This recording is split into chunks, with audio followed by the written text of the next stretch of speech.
merci d'avoir accepté de bousculer tout ça, tout simplement parce que ce n'est pas un désintérêt pour la CERN, mais c'est peut-être ce qui fait d'ailleurs la nature même de cette métropole, c'est que je dois me rendre avec beaucoup de plaisir au vœu de l'union des associations familiales, ce qui montre que cette métropole, elle embrasse en même temps, bien ma foi, des sujets sont des sujets très urbains, tu les évoqueras sans doute ici, l'aménagement, mais elle embrasse aussi des compétences très humaines, très sociales, médico-sociales, et nous allons parler avec les associations familiales, bien ma foi, de lutte contre la pauvreté. Nous allons parler aussi du droit des enfants, de tous ces sujets qui font aussi le quotidien des habitants de cette métropole.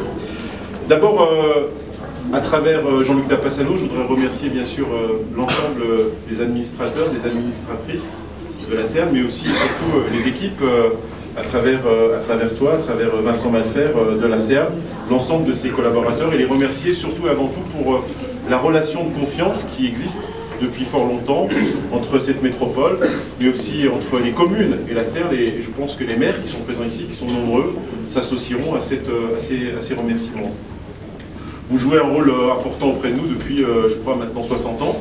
Enfin, c'est pas je crois, puisque vous avez fêté vos 60 ans l'année dernière, ce qui d'ailleurs avait fait en sorte que vous n'avez pas fait de cérémonie de vœux l'année dernière. C'est une année l'anniversaire, une année les vœux, donc peut-être l'année prochaine, ce sera les 62 ans et pas les vœux.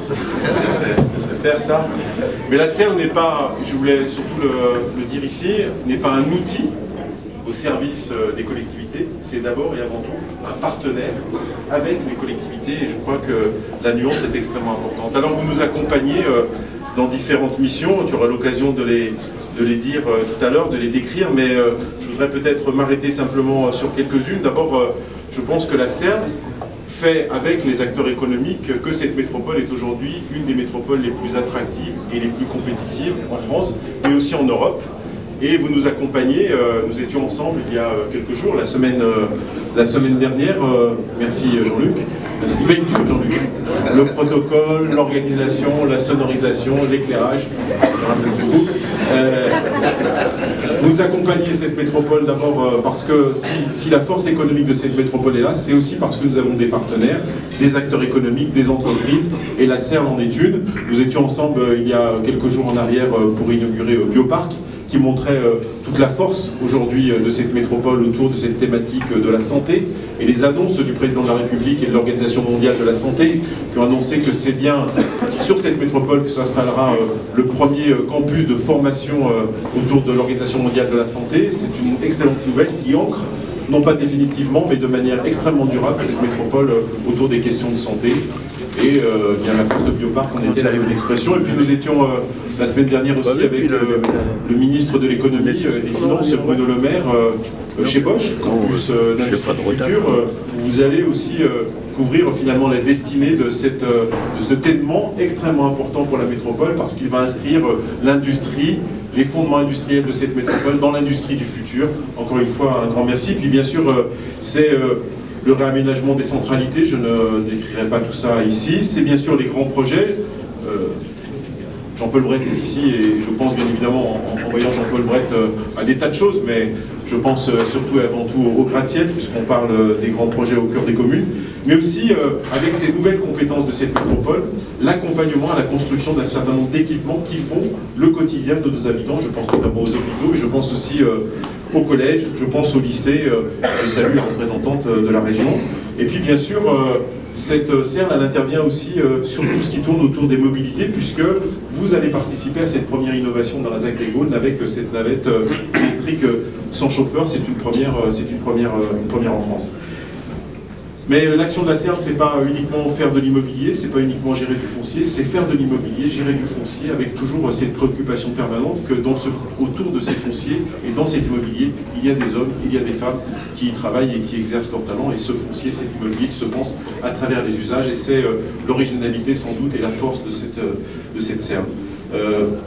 La CERN est aussi un acteur important de ce qu'on appelle la solidarité territoriale. Moi, je souhaite que nous intensifions cette métropole. Je crois que les débats nationaux, petits ou grands, qui nous animent et qui nous animeront dans les prochains mois, montrent toute la pertinence à être extrêmement attentif entre une métropole très attractive, très compétitive, et ce qu'on appelle les territoires périphériques. Et cette solidarité territoriale, elle doit s'exercer. Et la CERN l'exerce, puisque vous exercez vos talents notamment en lien avec le pôle métropolitain, en lien avec la région, et je voudrais vous en remercier. C'est un signe très fort que nous envoyons à nos territoires.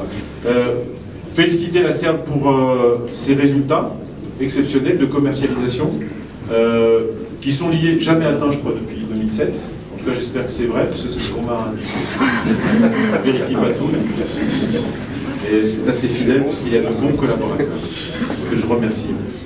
Mais ces résultats, je crois qu'ils sont le fruit, bien sûr, d'une dynamique des territoires, mais ils sont aussi, surtout, le fruit d'une entreprise, parce que moi, je considère la CERL comme une entreprise qui sait allier l'intérêt général, mais avec la souplesse, la rapidité, l'adaptabilité, le souci de la rentabilité d'une entreprise, et je crois que c'est ce qui fait la forme originale de cette organisation. Je voudrais vous en remercier.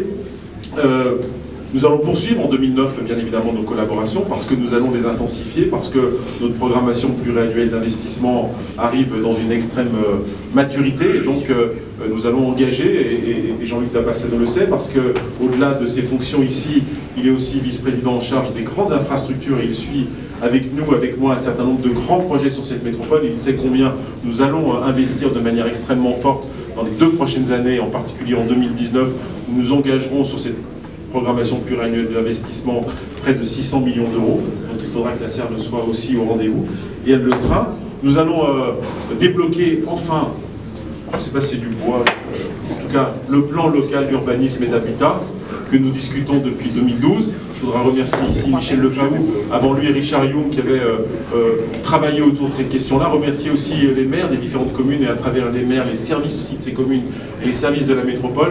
Ça a été une grande aventure que ce plan local d'urbanisme et d'habitat, avec plus de, je crois, de 15 000 remarques autour de l'enquête publique qu'il fallait gérer. Nous adopterons ce plan local d'urbanisme et d'habitat, en tout cas nous proposerons l'adoption, mais il n'y a pas un suspense à mon avis insoutenable, le 13 mai.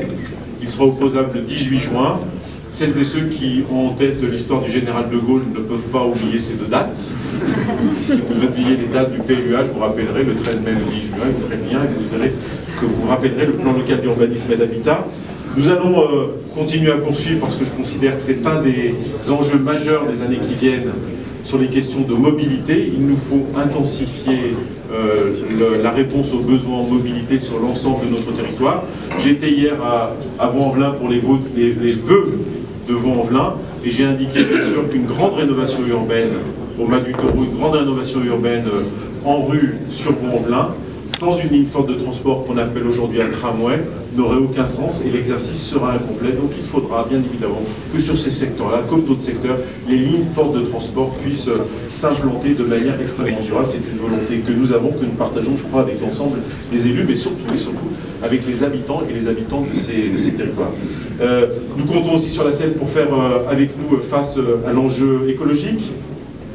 En matière de construction durable, vous l'avez déjà montré sur un certain nombre d'innovations autour d'un certain nombre d'aménagements. Nous avons besoin aussi de la CERL, comme d'autres, pour répondre aussi aux défis sociaux qui sont devant nous, en matière d'insertion, en matière de création d'emplois. Nous comptons beaucoup aussi sur votre compétence pour aller vite sur un certain nombre de réalisations. Je pense notamment au collège. Nous avons besoin de construire des collèges de manière rapide, de manière plus rapide que nous faisions dans le passé. Et il faut pour cela que nous appuyions sur un certain nombre d'organismes. Je regarde Vincent Malfer qui a l'impression de se faire fouetter au moment où j'en parle, mais c'est une réalité. Il faut que nous allions encore plus vite. Bien évidemment, la métropole doit réviser un certain nombre de ses process, et nous comptons sur nos partenaires pour nous aider à les réviser et aller plus vite. Voilà ce que je souhaitais vous dire de manière très rapide, cher Jean-Luc, et je voudrais vous souhaiter encore à nouveau ici, au nom des habitants, des habitantes de cette métropole, et bien sûr des vice-présidents, des parlementaires qui sont ici, une très belle année 2019, et nous souhaiter collectivement que cette année puisse faire en sorte que cette métropole, toujours plus attractive, toujours plus compétitive, puisse répondre aussi d'une manière très équilibrée aux défis écologiques et aux défis sociaux qui sont devant nous. Je vous remercie.